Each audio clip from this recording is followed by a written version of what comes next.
മമ്മൂട്ടിയും ജ്യോതികയും പ്രധാന വേഷത്തിലെത്തുന്ന കാതൽ ദ കോർ എന്ന ചിത്രത്തിന് വിലക്കേർപ്പെടുത്തി ഗൾഫ് രാജ്യങ്ങൾ. ഖത്തറിലും കുവൈറ്റിലും വിലക്കേർപ്പെടുത്തിയതിന് പിന്നാലെയാണ് സൗദി അറേബ്യയിലും ചിത്രം പ്രദർശിപ്പിക്കാൻ സെൻസർ ബോർഡ് അനുമതി നിഷേധിച്ചതായി റിപ്പോർട്ടുകൾ വരുന്നത്. UAE വോക്ക് സിനിമാസിൽ നേരത്തെ ചിത്രം പ്രദർശിപ്പിക്കുമെന്ന് അറിയിപ്പുണ്ടായിരുന്നുവെങ്കിലും പിന്നീട് അത് പിൻവലിച്ചതാണ് നിരോധന സാധ്യതയ്ക്ക് കാരണമായി ചൂണ്ടിക്കാട്ടുന്നത്. ചിത്രം കൈകാര്യം ചെയ്യുന്ന വിഷയമാണ് വിലക്കിന് കാരണമായതെന്നാണ് സൂചന. അറബ് രാജ്യങ്ങളുടെ മൂല്യങ്ങൾക്ക് വിരുദ്ധമായ ആശയമാണ് ചിത്രത്തിലുള്ള ാണ് വിലയിരുത്തൽ. ഈ മാസം 23-നാണ് ഇന്ത്യയിലേതുപോലെ ഗൾഫിലെ തിയേറ്ററുകളിൽ കാതൽ റിലീസ് ചെയ്യേണ്ടിയിരുന്നത്. ദുബായ് അടക്കമുള്ളിടങ്ങളിലെ തിയേറ്ററുകളിൽ ചിത്രത്തിന്റെ ബുക്കിംഗ് തുടങ്ങിയിരുന്നെങ്കിലും പിന്നീട് നിർത്തിവെക്കുകയായിരുന്നു. പുതിയ റിലീസ് തീയതി പ്രഖ്യാപിച്ചിട്ടില്ല. പ്രശ്നം പരിഹരിക്കാൻ ശ്രമം തുടരുന്നുണ്ടെങ്കിലും സെൻസർ ബോർഡിന്റെ അനുമതി ലഭിച്ചില്ലെങ്കിൽ ചിത്രം ഗൾഫ് രാജ്യങ്ങളിൽ പ്രദർശിപ്പിക്കാൻ കഴിയില്ല.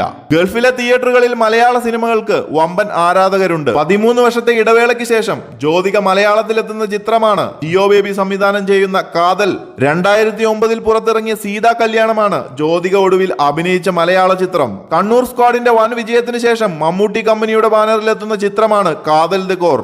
ആദർ സുകുമാരനും പോൾസൺ സ്കറിയയും ചേർന്നാണ് ചിത്രത്തിന്റെ തിരക്കഥ തയ്യാറാക്കിയിരിക്കുന്നത്. കൂടുതൽ സിനിമ അപ്ഡേറ്റുകൾക്കായി ചാനൽ മറക്കാതെ ഒന്ന് സബ്സ്ക്രൈബ് ചെയ്യുക.